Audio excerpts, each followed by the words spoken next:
Hello, പുതിയൊരു വീഡിയോയിലേക്ക് എല്ലാവർക്കും വീണ്ടും സ്വാഗതം. ഇന്ന് നമ്മളൊരു സ്പെഷ്യൽ ബിരിയാണിയാണ് തയ്യാറാക്കുന്നത്. അപ്പോൾ അതിനായിട്ട് വേണ്ട ഇൻഗ്രീഡിയൻസ് എന്തൊക്കെയാണെന്ന് നോക്കാം. ഇഞ്ചി, വെളുത്തുള്ളി, പച്ചമുളക്, പെരുംജീരകം, പിന്നെ കുറച്ച് മല്ലിയില, പുതിനയില, പട്ട, ഗ്രാമ്പു, ഏലക്കായ ഇവയെല്ലാം മിക്സിയുടെ ജാറിൽ നന്നായിട്ടൊന്ന് ചതച്ചെടുക്കാം.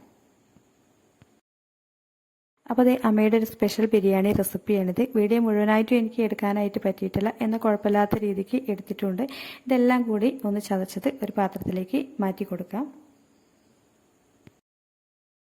അപ്പോൾ ഇഞ്ചി, വെളുത്തുള്ളി, മറ്റെല്ലാ മസാലകളും ചതച്ചത് ഒരു പാത്രത്തിലേക്ക് മാറ്റി കൊടുത്തിട്ടുണ്ട്. ഇനി ഇതിലേക്ക് കുറച്ച് മല്ലിയില, പുതിനയില, കറിവേപ്പില, തക്കാളി കൂടി അരിഞ്ഞെടുത്തിട്ടുണ്ട്. ഇനി ബിരിയാണി തയ്യാറാക്കിയെടുക്കാം. അതിനായിട്ട് ഇത് സൺഫ്ലവർ ഓയിലാണ് ഒഴിച്ചു കൊടുത്തത്. അതിലേക്ക് ഉള്ളി ഇട്ടിട്ട് നന്നായിട്ടൊന്ന് വഴറ്റിയെടുക്കാം. ഉള്ളി വഴറ്റുന്ന സമയത്ത് പാകത്തിനുള്ള ഉപ്പ് കൂടി ചേർത്ത് കൊടുക്കാം. എന്നിട്ട് ഇത് നന്നായിട്ട് ഇളക്കിയിട്ട് വഴറ്റിയെടുക്കാം. ഈ ഒരു ബിരിയാണി ഏകദേശം 4 കിലോ ചിക്കനും അതുപോലെ 3 കിലോ റൈസും വെച്ചിട്ടാണ് ചെയ്യുന്നത്. അപ്പോൾ ഉള്ളി ഇതുപോലെ നന്നായിട്ട് ഇളക്കി ഒന്ന് വഴറ്റിയെടുക്കാം. ഇനി ഇതിലേക്ക് ചതച്ച് വെച്ച മസാലകളെല്ലാം കൂടി ചേർത്ത് കൊടുക്കാം. എന്നിട്ടിത് പച്ചമണം മാറുന്നവരെ നന്നായിട്ടൊന്ന് വഴറ്റിയെടുക്കാം.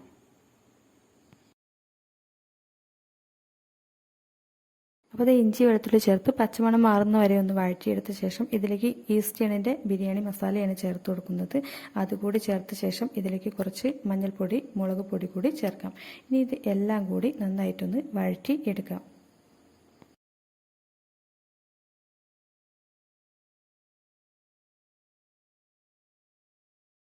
അപ്പോൾ പൊടികളെല്ലാം ചേർത്ത് ഇതുപോലെ ഒന്ന് വഴറ്റിയെടുത്ത ശേഷം ഇനി ഇതിലേക്ക് ചിക്കൻ ചേർത്ത് കൊടുക്കാം. അത്യാവശ്യം വലിയ കഷ്ണങ്ങളായിട്ടാണ് എടുത്തിട്ടുള്ളത്. ചിക്കനിലെ വെള്ളമൊക്കെ നന്നായിട്ട് വാർന്നു പോയ ശേഷം മാത്രം ഇതിലേക്ക് ചേർത്ത് കൊടുക്കാം.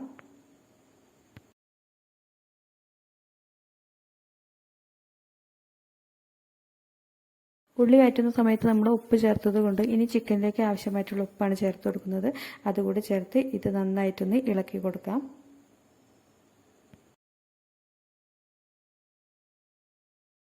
ചിക്കൻ ഇതുപോലെ നന്നായിട്ടൊന്ന് ഇളക്കി കൊടുക്കാം. എന്നിട്ട് തീ നന്നായിട്ട് കുറച്ച് കൊടുക്കുക. ചെറു തീയിലിട്ടിട്ട് ചിക്കനിലെ വെള്ളമൊക്കെ ഒന്ന് ഇറങ്ങി വരാനായിട്ട് വെയിറ്റ് ചെയ്യുക. ചിക്കനിലെ വെള്ളമൊക്കെ ഒന്ന് ഇറങ്ങി വന്ന ശേഷം ഇത് നന്നായിട്ടൊന്ന് കത്തിച്ചു കൊടുത്ത് വേവിച്ചെടുക്കാം.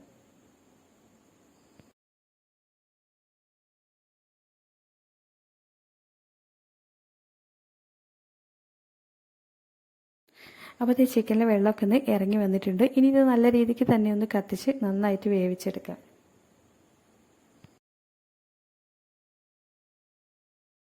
അപ്പോൾ ഇത് ചിക്കൻ ഏകദേശം ഒരു 1/4 ഭാഗത്തോളം വേവായിട്ടുണ്ട്. ഇനി ഇതിലേക്ക് മല്ലിയില, പുതിനയില, തക്കാളി, കറിവേപ്പില എന്നിവ ചേർത്ത് കൊടുക്കാം. എന്നിട്ട് ഇത് നന്നായിട്ടൊന്ന് ഇളക്കി കൊടുക്കാം. ഈ ഒരു സമയത്ത് തീ നന്നായിട്ട് കുറച്ച് കൊടുക്കുക.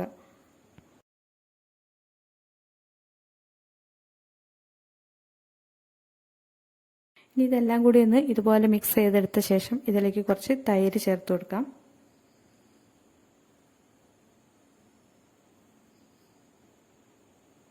അപ്പോൾ ചിക്കനിലേക്ക് ആവശ്യമായിട്ടുള്ള തൈരാണ് ചേർത്ത് കൊടുക്കുന്നത്. തൈര് കൂടി ചേർത്ത് ഇത് നന്നായിട്ട് ഒന്നുകൂടി മിക്സ് ചെയ്തെടുക്കാം. ഇനി ഇത് അരി വേവിക്കാനായിട്ട് വെള്ളം തിളയ്ക്കാനായിട്ട് വെച്ചിട്ടുണ്ട്. അരി കഴുകി അതിലേക്ക് ഇട്ട് കൊടുക്കാം. എന്നിട്ട് ഒരു 1/4 ഭാഗത്തോളം ഇത് വേവിച്ചെടുക്കാം.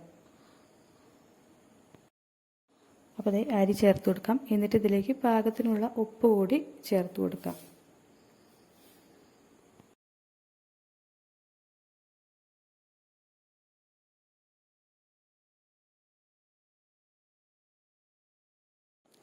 അപ്പോൾ അരിയെല്ലാം ചേർത്ത് കൊടുത്ത ശേഷം ഇത് നന്നായിട്ടൊന്ന് ഇളക്കി കൊടുക്കാം. പാകത്തിനുള്ള ഉപ്പ് കൂടി ചേർത്ത് ഇത് അടച്ചു വെച്ചൊന്ന് വേവിച്ചെടുക്കാം. ഏകദേശം ഒരു 1/4 ഭാഗം വേവാകുമ്പോൾ ഇതിൽ നിന്ന് ഊറ്റി നമുക്ക് ചിക്കനിലേക്ക് ഇട്ട് കൊടുക്കാം. അപ്പോൾ ചോറ് ഏകദേശം 1/4 ഭാഗത്തോളം വെന്ത് വന്നിട്ടുണ്ട്. ഇനി ഇത് ചിക്കനിലേക്ക് ഇട്ട് കൊടുക്കാം. എന്നിട്ട് ഇതിലേക്ക് കുറച്ച് പട്ട, ഗ്രാമ്പു, ഏലക്കായ ചതച്ചെടുത്തതാണ്, അതുകൂടി ചേർത്ത് കൊടുക്കാം. അതോടൊപ്പം കുറച്ച് മല്ലിയില, പുതിനയില ചേർക്കാം. അപ്പോൾ ചോറെല്ലാം ചിക്കൻ്റെ മുകളിലായിട്ട് ദം ചെയ്തിട്ടുണ്ട്. ഇനി മുകളിലായിട്ട് കുറച്ച് പട്ട, ഗ്രാമ്പു, ഏലക്കായ, മല്ലിയില, പുതിനയില അരിഞ്ഞത്, അതോടൊപ്പം ക്യാരറ്റ്, നെയ്യ്, സൺഫ്ലവർ ഓയിൽ കൂടി ചേർത്ത് കൊടുക്കാം. എന്നിട്ട് ഇത് നന്നായിട്ടൊന്ന് അടച്ചു വെച്ച് ദം ചെയ്ത് എടുക്കാം.